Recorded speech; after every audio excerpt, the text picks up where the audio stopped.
Hello, Cancer, Sun, Moon Rising, and Venus signs. Kamusta kayo?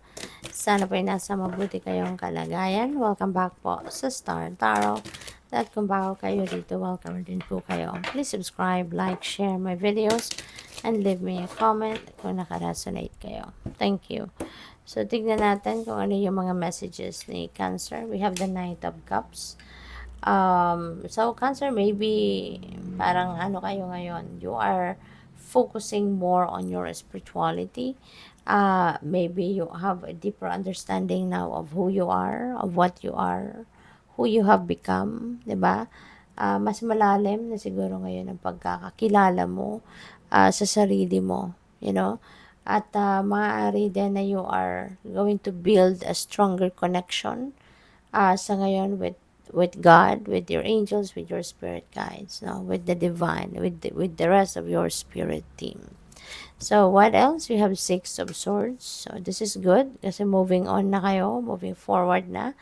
You are finding solution, diba, sa problema kung mayroong problema. Okay? This is the start of a new life, no, para sa inyo. Kasi si Six of Swords, ano ito moving on energy. Meron kayong sitwasyon dito na nahirapan na kayo. There could be full of toxicity around you sa sitwasyon na to. But you are going to find a way out, no, from this.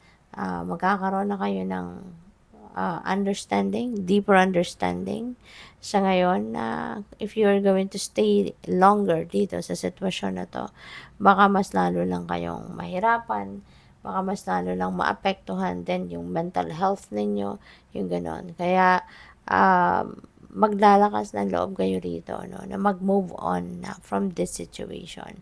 You will be able to find the resolution to this situation. At isa na dyan is yung pag-alis, pag-iwan sa situation na ito. Kaya good luck sa'yo. So, what else? We have justice. Ayan. So, justice will be served. Kung ano ang para sa'yo, kung ano yung deserve ninyo, that is what you are getting. That is what you are finding. No? Kaya, napakaganda nito, Cancer, kasi you are going to be balancing mababalanse mo na din yung iba't ibang parte ng buhay mo. You are going to be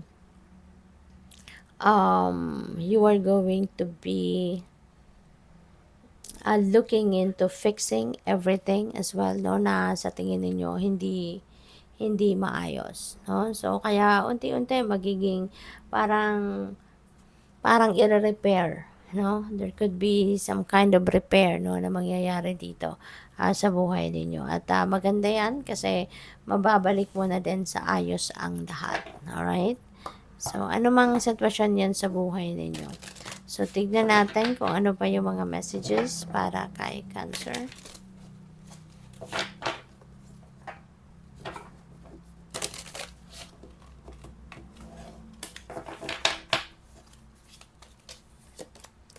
When you love yourself, it's easy to love others. That's very true.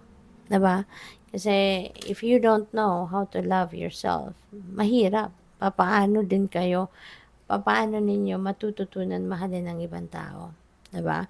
If you don't love yourself. Kaya kailangan dapat yung sarili mo muna. Before you can love other people, you need to fill yourself with love first. Diba?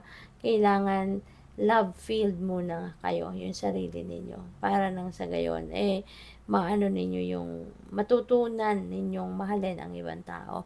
Or matututunan, malalaman ninyo kung papaano, magmahal ng ibang tao. So, what else? We have, know that today you are stronger than you were yesterday. Ayan. Kasi, 'di ba? Marami na kayong pinagdaanan, 'di ba? Every day we gain lessons in life, we gain wisdom in life. Kaya every day mas lalo tayong nagiging stronger, mas lalo tayong nagiging empowered, 'di ba? Kaya isipin ninyo, no, na mas matatag na kayo sa ngayon kaysa nung kahapon. Mas matatag kayo sa ngayon kaysa nung nakaraang buwan or nakaraang couple of weeks, 'di ba? So gamitin ninyo lagi yung inyong wisdom, gamitin ninyo lagi yung mga life lessons that you have gained, that you have learned in life sa araw-araw para mas lalong maging maganda, no, ang takbo ng buhay ninyo. Okay? So what else? We have your life is a reflection of your thoughts and feelings. Every day, choose joy, gratitude, harmony, and love. Ayan. Ito yung kung ano yung nakikita ninyo sa realidad ninyo. Kung ano yung nawe-witness ninyo, na-experience ninyo sa inyong 3D reality. Yan ay ang bunga, no, ng kung ano ang minsan na inisip ninyo. Kung ano yung minsan na naramdaman ninyo. Kasi it translates, no, into your 3D reality. Kung ano yung iniisip mo, kung ano yun ang nagiging damdamin at nararamdaman mo. And that will translate into your actions. Diba? Kung ano yung naiisip mo, yun ang gagawin mo syempre.